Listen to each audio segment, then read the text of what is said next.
45వ సర్గము. ఏడుగురు మంత్రిపుత్రుల వధ. పిమ్మట అగ్నివలే తేజరిల్లుచున్న ఏడుగురు మంత్రి కుమారులను రావణుని ఆదేశానుసారము ఆ భవనము నుండి యుద్ధమునకు బయల్వెడలిరి.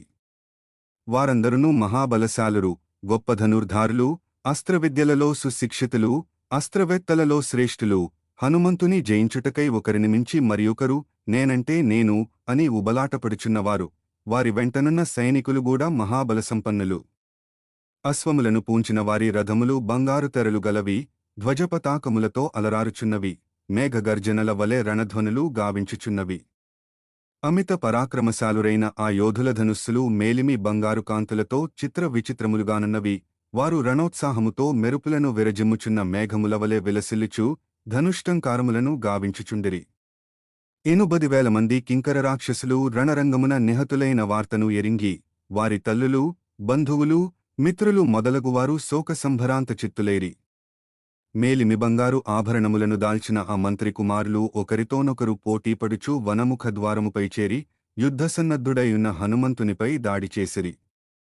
వర్షాకాల మేఘముల వంటి ఆ రాక్షసులు మేఘగర్జనలను బోలిన రథధ్వనులతో బాణవృష్టిని గురిపించుచు వర్షించుచున్న మేఘముల వలె సంచరింపసాగిరి. అప్పుడు శరవర్షముచే ఆవరింపబడిన హనుమంతుడు వర్షజలములచే కప్పబడిన పర్వతరాజువలై విలసిల్లెను. వర్షధారల ప్రభావము పర్వతముపై ఏమీ ఉండనట్లు రాక్షసుల యొక్క బాణములు హనుమంతుని ఏమీ చేయలేకపోయెను. అతి శీఘ్రముగా సాగిపోగల ఆ హనుమంతుడు నిర్మలమైన ఆకాశమున సంచరించుచు ఆ రాక్షస వీరుల రథముల ఉద్ధృతిని, బాణపరంపరను నిర్వీర్యమొనర్చెను. ధనుర్ధారులైన ఆ రాక్షసులతో ఆకాశమున రణక్రీడ సల్పుచున్న ఆ వానరవీరుడు అంబరమున ఇంద్రధనుశోభితములైన మేఘములతో విరాజిల్లెడి వాయుదేవునివలె ప్రకాశించెను. సాటిలేని వీరుడైన హనుమంతుడు ఆ మహాసైన్యమునకు వణకు పుట్టించుచు భయంకరముగా గర్జించెను. పిమ్మట అతడు ఆ రాక్షసయోధులను హతమార్చుటకు విజృంభించెను. శత్రుసంహారకుడైన హనుమంతుడు వారిలో కొందరిని అరచేతితో చావగొట్టెను. కాళ్లతో తన్నుచు కొందరిని, ముష్టిఘాతములతో మరికొందరిని మట్టిగరపించెను. కొందరిని గోళ్లతో చీల్చి చెండాడెను. తన వక్షస్థలముతో కొందరిని, తొడల తాకిడితో కొంతమందిని నుగ్గునుగ్గు గావించెను. కొందరు ఆ మారుతి గర్జనలకే నేలగూలిరి. ఇట్లు రాక్షస్యోధులందరునూ రణభూమికి బలికాగా హతశేషులైన సైనికులు భయకంపితులై అన్ని దిశలకును పారిపోయిరి.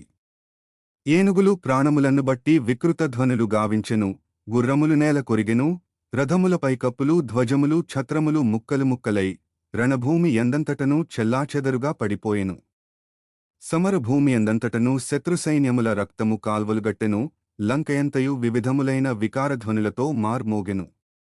మహాబలసంపన్నుడు, చండపరాక్రమశాలి అయిన హనుమంతుడు మహాయోధులైన రాక్షసులనందరినీ పరిమార్చి, ఇంకను ఇతర రాక్షసవీరులతో యుద్ధము చేయగోరి, మరల అదే ముఖద్వారముపైకి చేరి, శత్రు వీరుల రాకకై ఎదురుచూడసాగెను. వాల్మీకి మహర్షి విరచితమై ఆదికావ్యమైన శ్రీమద్ రామాయణమునందలి సుందరకాండమునందు ఇది 45వ సర్గము.